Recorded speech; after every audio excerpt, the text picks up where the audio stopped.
dos pichadores acusados de espancar um dentista até a morte em São Paulo está preso e já tinha passagem pela polícia. O caso levanta discussão sobre pessoas que cometeram crimes e continuam soltas. Adolfo Gabriel de Souza se entregou à polícia e cumpre prisão temporária. Ele aparece nestas imagens com 4 amigos pouco antes de pichar a casa de Wellington Silva, na zona norte de São Paulo. O dentista e o pai foram atrás do grupo. Adolfo disse que deu um soco em seu Manuel depois de ser agredido com um facão, mas negou ter espancado o dentista, que morreu. O acusado já tinha sido preso antes por roubo. De acordo com o Código de Processo Penal, a Justiça pode decretar a prisão de um acusado, mesmo antes de uma sentença de condenação, para evitar que ele cometa novos crimes. Mas cada crime, ainda que cometido por uma mesma pessoa, é analisado individualmente. Existem requisitos bem definidos na lei para dizer se aquele acusado, naquele processo, já cometeu outro crime, já foi condenado por outro crime. Isso tudo influencia numa eventual prisão preventiva, numa prisão provisória, ou influencia na fixação da pena. O presidente da Associação Paulista de Magistrados reconhece que é preciso olhar com mais atenção para as vítimas. Nesse momento, existe no Congresso Nacional uma reforma do Código de Processo Penal. E é um momento importante para a sociedade debater, para fazer as mudanças necessárias. A Maria Ward vai direto ao ponto. Já reparou que quase todos esses criminosos têm passagem pela polícia? Por que eles não ficam lá? Não, porque seria intolerável, né? Seria a pena de exclusão social, que não se admite, né?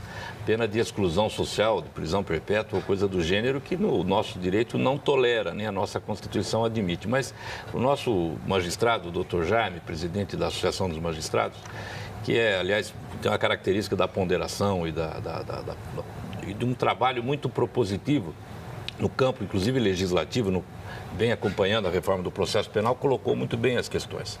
É preciso que a lei estabeleça de modo muito claro e permita que o juiz possa aplicar de tal modo a regra que, de fato, a lei penal seja aplicada. O grande problema no Brasil, eu acho, nessa questão penal, é que nós temos uma baixíssima taxa de elucidação de crimes.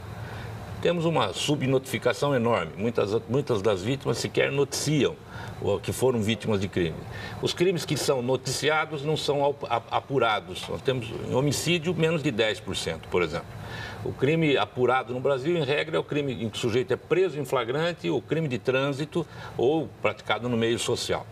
Depois o processo penal se eterniza, a ação penal se eterniza.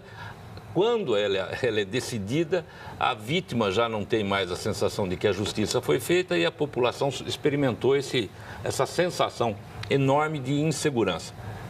O último estágio é da execução penal, que é o sistema penitenciário. Isso que eu ia perguntar, não funciona. Se isso não tem alguma coisa a ver também com a superlotação dos presídios, inclusive aqueles onde estão os presos temporários. Olha, eu imagino o seguinte, tem a ver com todo esse sistema.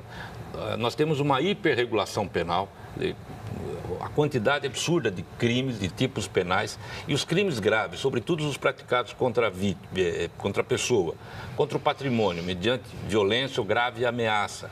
Crimes contra a vida ou contra o patrimônio, nessas circunstâncias, precisam receber, até como resposta para o meio social, uma sanção adequada, dura e que seja cumprida. A pena não precisa ser de 30 anos, pode ser de 3, 4 anos, mas ela precisa ser cumprida.